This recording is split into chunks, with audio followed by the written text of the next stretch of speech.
We couldn't produce this podcast without our many sponsors. So at this time, let's take a listen to one of our amazing partners. GoFastGirls.com supports female athletes across the globe. Are you a driven girl fueled by ambition? Check out Go Fast Girls. Join the movement to support female racers. Get 30% off selected apparel when you use the code MOTOR30. Check out Stock Car Radio is one of our many partners. With the 2022 recording season upon us, there are a lot of ways you can keep track of Ileana Stock Car Radio. They are on YouTube, Podbean, and iTunes, or through your favorite podcast app on your smartphone or tablet. Just search Ileana Stock Car Radio.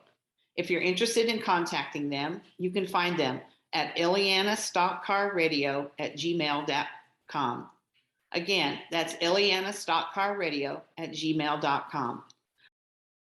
Hello, everyone. This is Melinda Russell with Racing Girls Rock Podcast, sponsored by the Women's Motorsports Network and the International Women's Motorsports Association. My guest today is Valerie Wilson. I will be happy to share with you some things that Valerie is interested in motorsports. She's got her Go Fast Girls t-shirt on, which I love. They're one of our sponsors. And so, Valerie, I want to start by just having you tell us a little bit about yourself, your family, whatever you're willing to share. Oh, okay. Well, let's see. I got started in racing. I was probably introduced to it as a newborn. My dad, he drag raced cars. He had I think it was a 1957 Chevrolet. And so right from the get-go, I had the adrenaline junkie gene. So there was no doubt whatsoever that my brother and I both got it. He had my brother driving go-karts at 3 and racing at 5. So that tells you what kind of adrenaline dad I have. But my dad's really gotten me into anything he wanted us to support us, anything that we wanted to do. What got me into motorsports, well, at first I barrel raced horses. So I was that adrenaline junkie. So I did race, but it was a different kind of racing. And when I was off barrel racing horses on another circuit, and my dad is racing hydroplanes. So he's on another circuit. Now, racing hydroplanes, you go all over East Coast, Midwest. We could go farthest west, but I believe the furthest west we've gone is Illinois. And I was like, I'm missing my family. And I was trying to, my brother was racing stock cars at our local track here at Langley Speedway. So all three of us are racing, my poor mother. So all I had to say, one time I went to a race with my dad. We were watching the T class, which was the smallest class at the time. And I was like, hey, Dad, what do you think about me selling the barrel horse, had a quarter horse, and buying a T-boat, getting a T-boat? Boom. He was like on it. I mean, I don't even think there was a question or whatever. It was like, sell your horse. we'll find you a T-boat. The next thing I remember is going to Jersey and getting one of the old, it was called an initial blast, and it was fast at the time. So we got that one and brought her home, and couldn't think of a name for it. And we were like, at the time, I was 19 when I got started in hydroplane racing. And there was about maybe 3 women. Yeah, I can think of 3. that were racing hydroplanes at the time. So back then, I say back then, I feel like I'm so old. That was 1989. Uh, so I wanted everybody to know that a girl's out there racing. um, I'm like, Dad, let's paint it hot pink. And he was like, all right, whatever color you want. I said, I want to know everybody, just so everybody knows a girl's racing. And that's how we came up with the name Pink Panther. And we stuck with it. And that was called Pink Panther Racing. And I graduated onto a higher class, faster, um, and another boat. Sold the old one, and got into the I call her the beast, and it was Pink Panther 2, and raced that for many years. I went to 16 seasons. Was racing up and down the East Coast for about 3 years. My dad raced for 22 years. So 3 years I was following my dad up and down the East Coast, all the way from Valleyfield, Quebec to St. Pete, Florida. I mean, he had the motorhome and his boat, and I had his van and my boat. And we were both like racing at the same time. I don't know how we did it. I really don't know. Now at this age, I'm just like, what? And finally, about, after 3 years, my dad sold his and retired his racing career, and just helped me full time. My dad was my engine builder, my crew chief. He was my everything. I could build a boat. He could do just about anything. Um, we do have I had a carburetor guy that's local, right here at Langley Speedway. And he's still, sorry about that. That's okay. I have somebody who called me, local guy here, Langley Speedway. I could, we would take my carburetor to him, when we were really starting to run up front, and I could actually give it to him and tell him exactly what it's doing, what the jets are. Yeah, I think we need to go down on the jets because we're not getting enough fuel, and or I could actually adjust the float. At one time, I could probably build the top part of the motor with my dad. If we're at a race and we need to adjust the temperature gauge, or make sure the fuel filters, nothing's in there. There's so many different little things that are involved in it. But we race everywhere. And the traveling, it's weird now. I just retired from driving in 2018, and still held on to her boat for another year. Then the pandemic happened, so we kind of, still had it.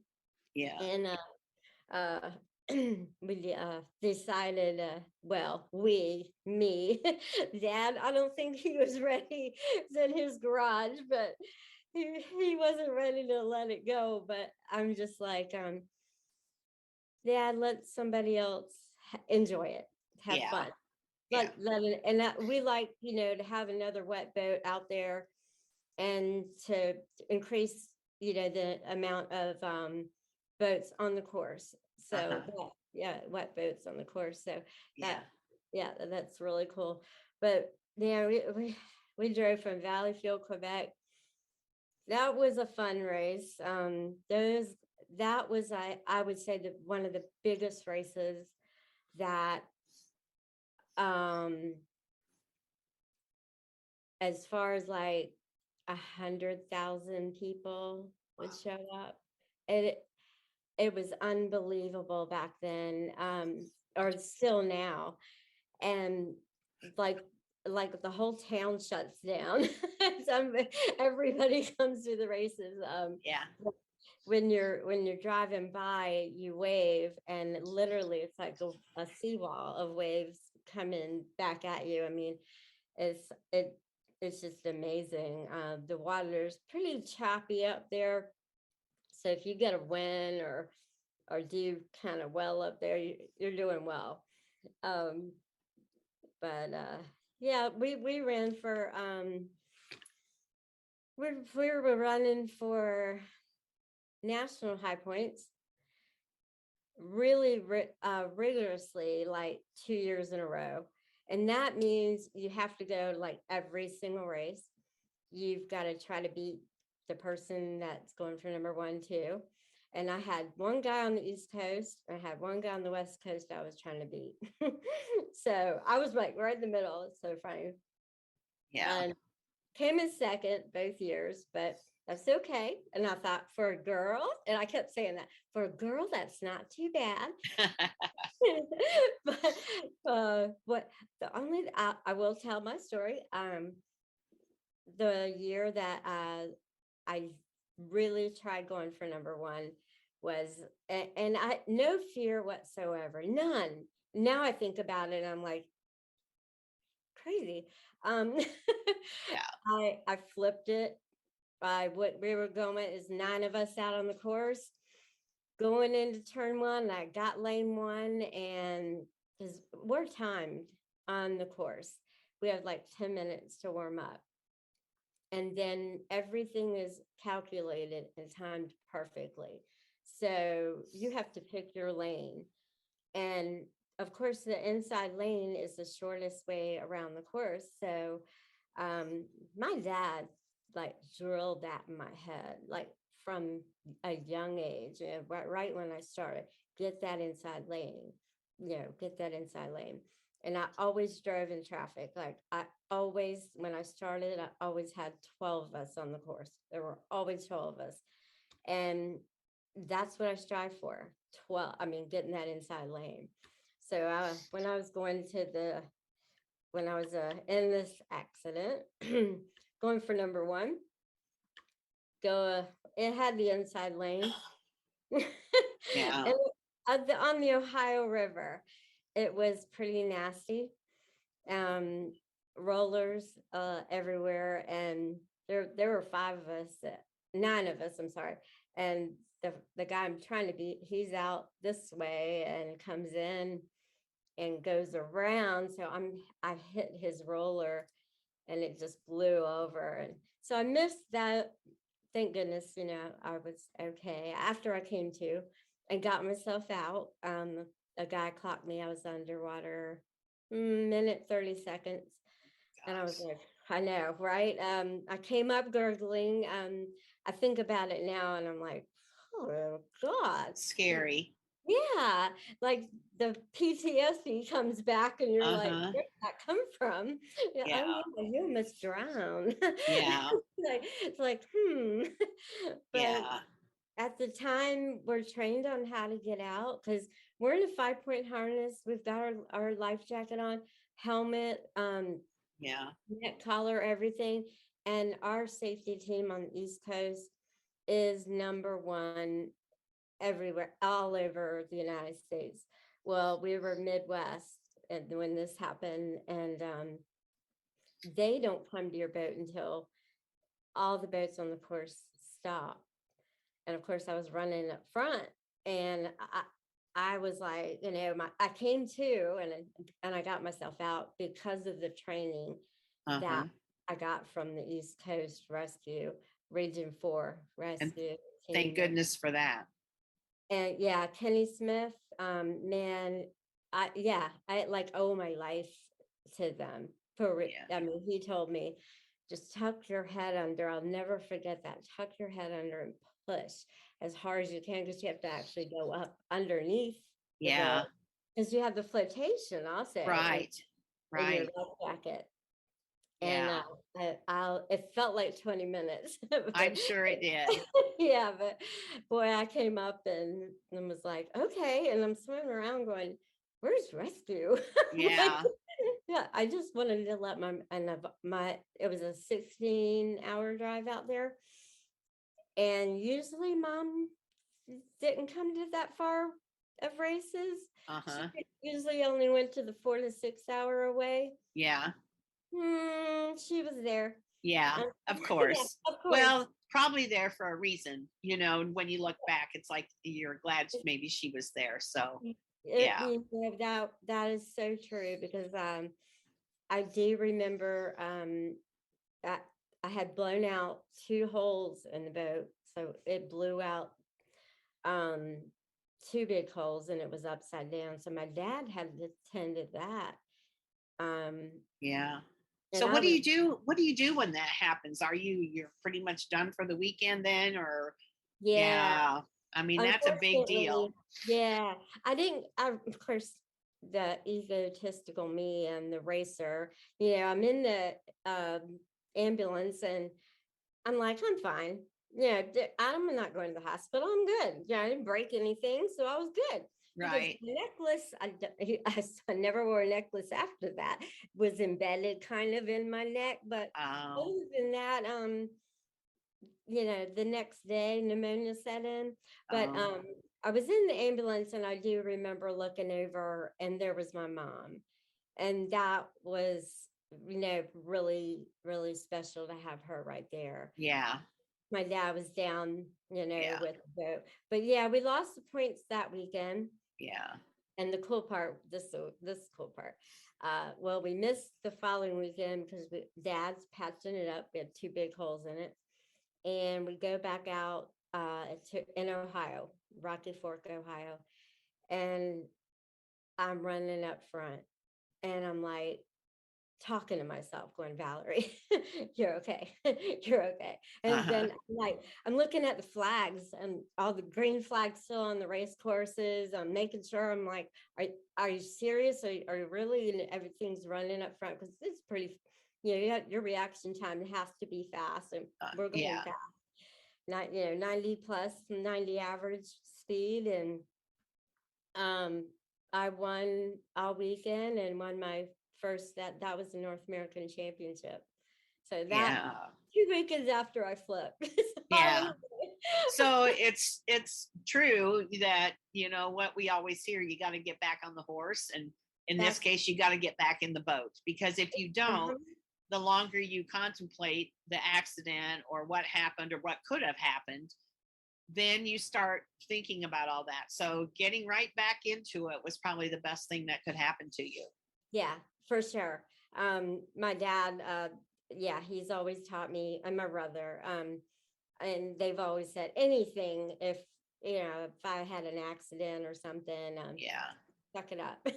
yeah, That was their quote for me. right, Just suck it up, girls, suck it up. yeah, But it is true. And it's just like falling off the horse. You just got to get back on. And I right, really did have to get back in. But to win a North American Championship yeah, that weekend after that was just so bizarre. It was that I totally will remember yeah, the rest of my life, and it goes down in the history books and kind of right, kind of cool. yeah, for So we sure. came we came in second in the nation that year too. So pretty much we're in the top 5 all the whole time. Yeah, um I raced this past 2016, 15 to 18. I took some time off because I had some neck issues and had my brother drive for a little bit. My nephew drove, Ryan Wilson, um, and I got back in it. I was just like, yeah, I felt better. Just felt yeah, like, well, that's awesome. So what is your favorite thing about being in that boat and racing hydroplanes? mm, I'm a. I tell you, it is that 10 minutes out there on the course where nobody is bothering you. Uh-huh. Your everything is heightened. All your senses are heightened. The adrenaline is just kicking up. like you hate, it's a love-hate relationship. Right before you're getting ready to go, I literally would almost fall asleep in the cockpit because I just wanted to fall asleep.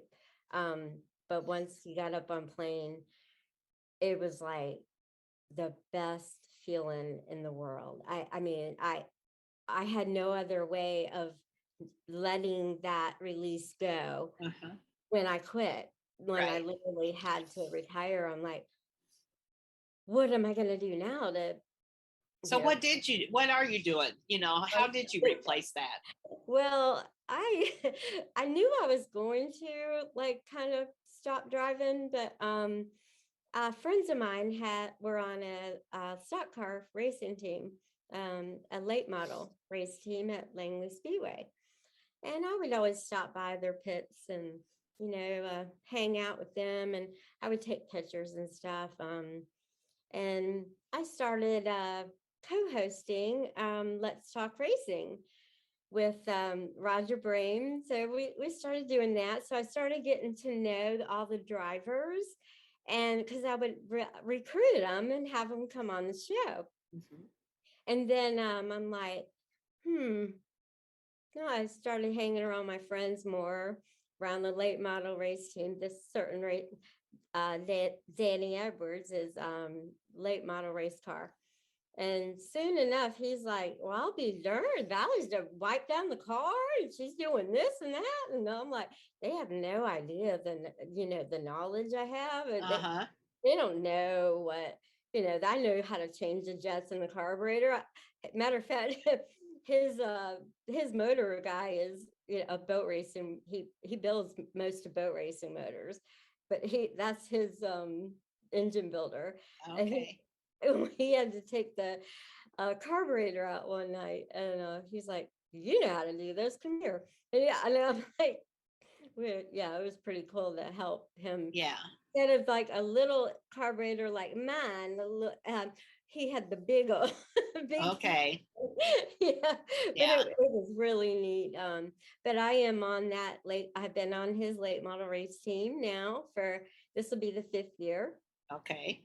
Um, it replaces that adrenaline. It doesn't replace, getting behind the wheel. Right. Um, I don't wish to race cars. I tried it. I Yeah. did. Well, I tried to. It's called a powder puff Yeah. when the girls are out there, and I don't think you want to race against girls and and Yeah. on asphalt if they don't know what they're doing. Right. Right. Um, That's dangerous, really. it was pretty, yeah, I got hit pretty hard and Yeah. did a couple 360s going down the front It's not stretch. it's not bumper cars, but it Yeah, kind of it felt is like bumper that. cars. Yeah, Yeah, it I felt get like it. that. I Yeah, get it. So yeah. you still got your hand in racing. You were very successful in your hydroplane career. Um, you know, I and I interview a lot of young gals that are under 21. Mhm. You and I are both over 21.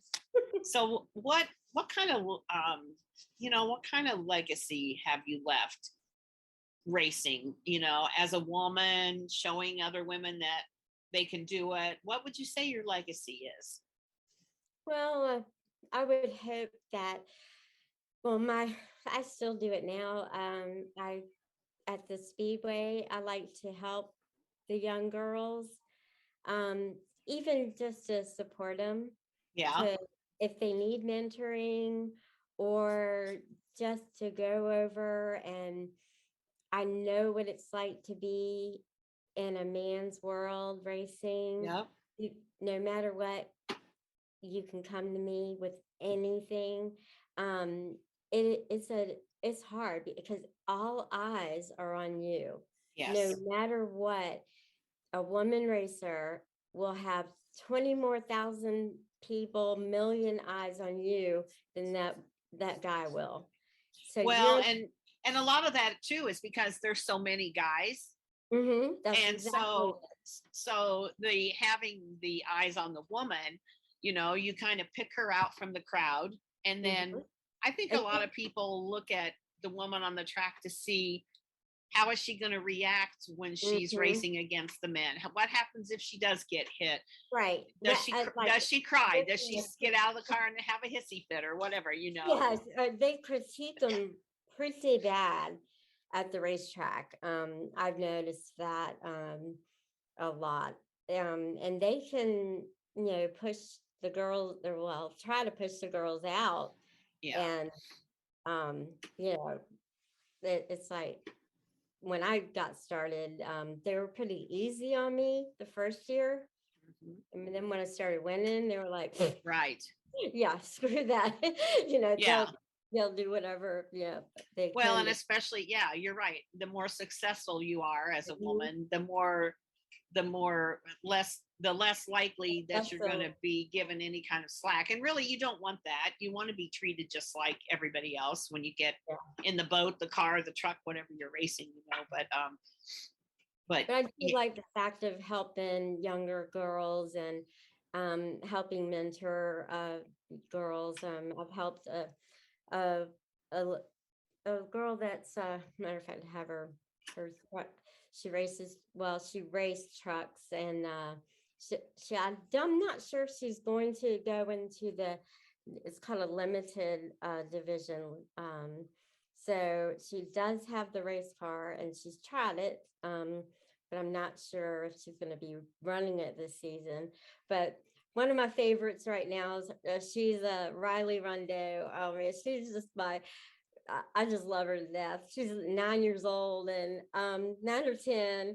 She's driving the little bandos, and I just, she's just adorable. So every time I make sure I go over there and see her right before either she goes on the track, or when I get there, I'll make sure I go in the outside pits and see her, talk to her, see how she's feeling.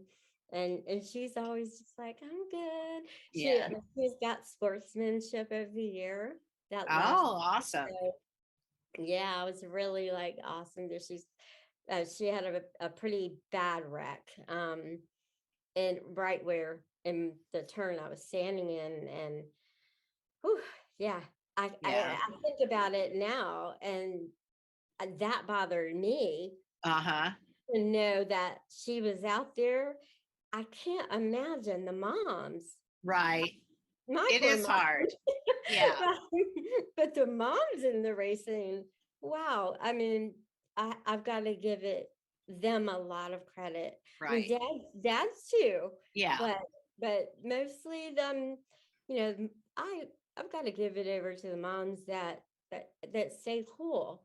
Yeah. And they're not freaking out. Like her mom she's just so laid back, and she's like, it'll be all right. And that probably, that helps in the long run. Having your mom freak out doesn't really help if you're in a wreck, or if you're ready to go out on the racetrack for just a normal race and your mom's freaking out. That's not a good thing. So, I mean, my daughter's pretty laid back, and but she gets nervous when her girls go out on the racetrack. But as they've gotten older, and she knows that they can pretty much handle themselves, she's much more laid back and relaxed when they do go out on the track. And so I think it's a learning curve for moms too, not just the girls or boys who drive. Moms have boys that drive too. So, you have to stay calm and collected, and it's hard, I'm sure, sometimes. Yeah, I've seen a lot of moms go off, and their boys are 20 and up. And right, like, exactly. I'm like, oh boy. So that's awesome. Yeah. So you were successful in your hydroplaning. You're doing a lot of things now, it sounds like, with a successful team in racing. So the adrenaline junkie that your dad fired in you when you were your little girl is still there. Is your dad still around? Is he still involved in racing of any kind? He's thank goodness he's still around. I won't tell his age, he'll kill me. Okay. He still thinks he's 20 up here. And going up on up the ladders, to get on the roof, right, or on the top of the motorhome, and I'm like, what are yeah, That's typical I dads. freak out, yeah, because now I'm the daughter that, I want to watch out for them. Right.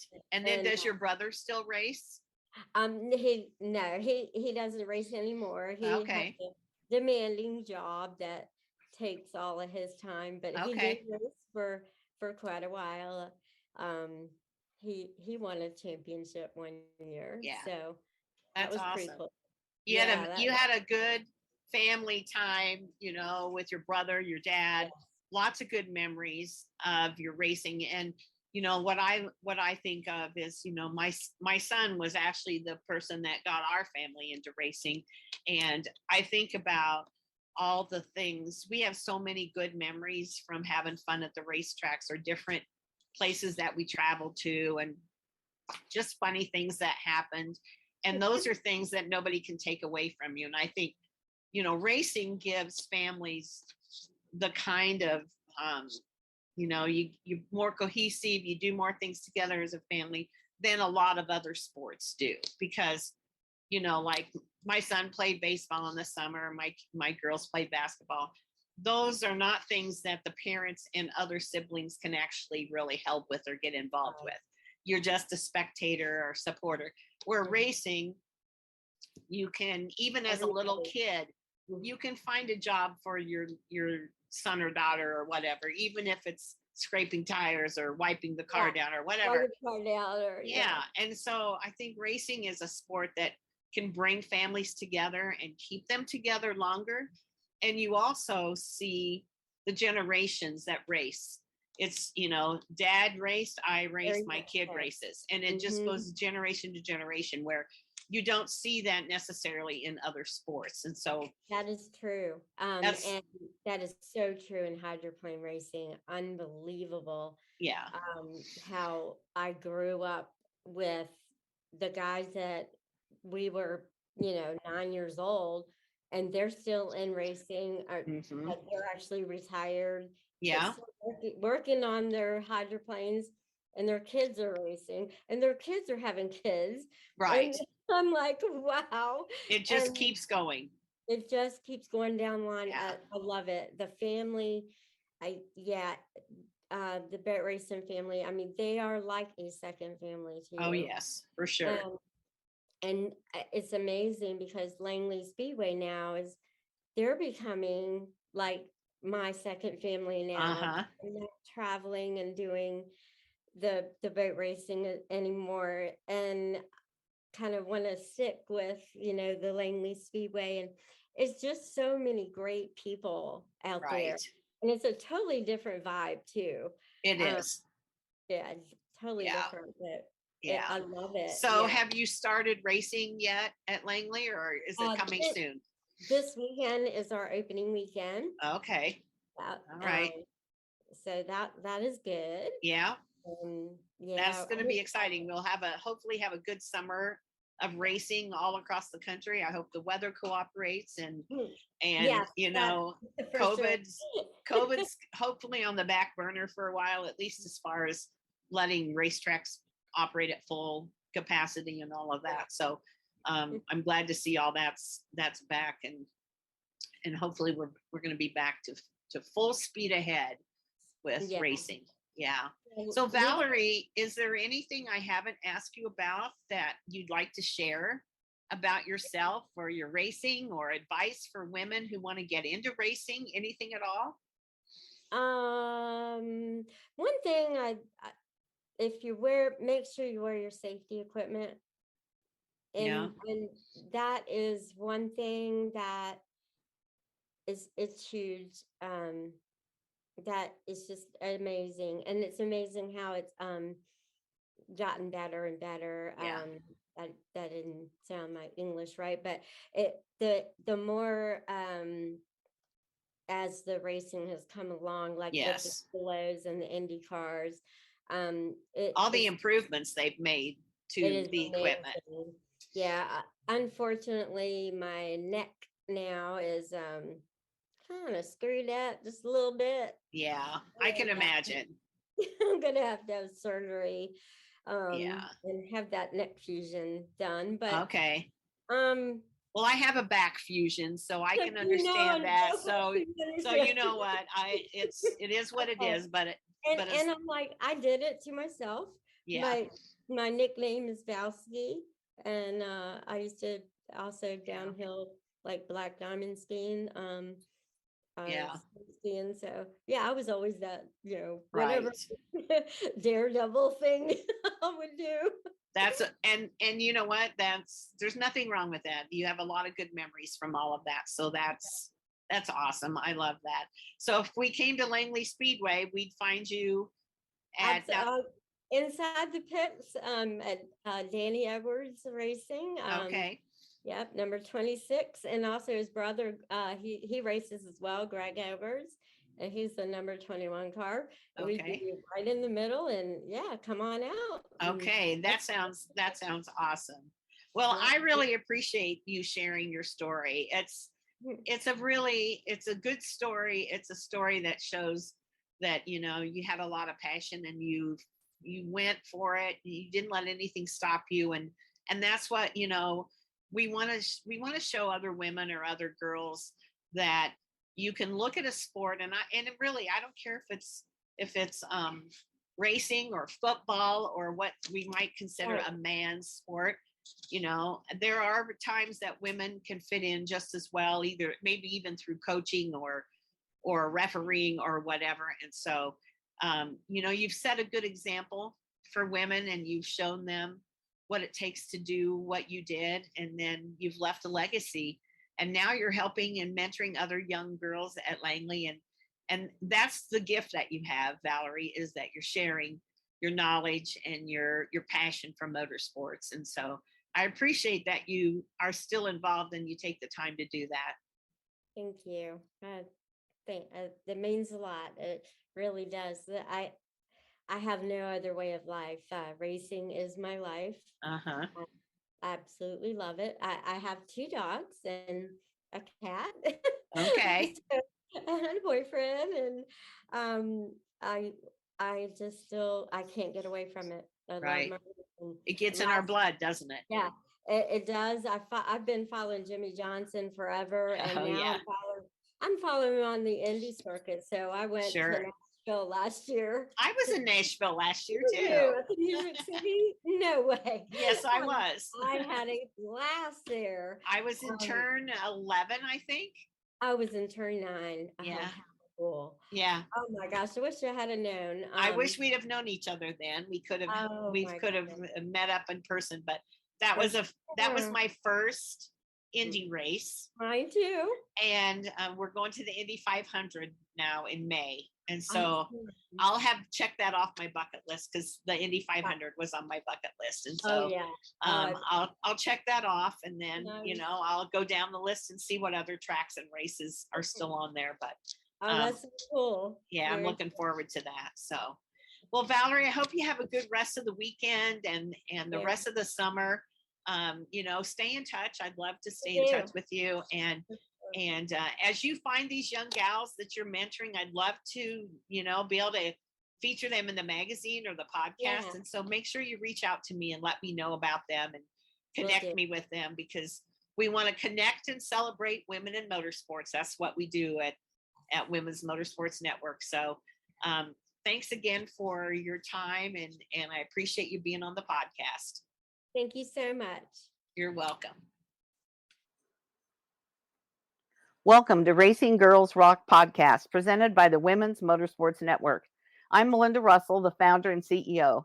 I also founded the International Women's Motorsports Association and the Women's Motorsports Network News online magazine. Today's episode is brought to you by our official travel planner, Brittany Heisinger. Brittany specializes in Disney trips, but can book any trip, anywhere you want to go, from Hawaii to Houston, Alaska to Australia, or anywhere in between.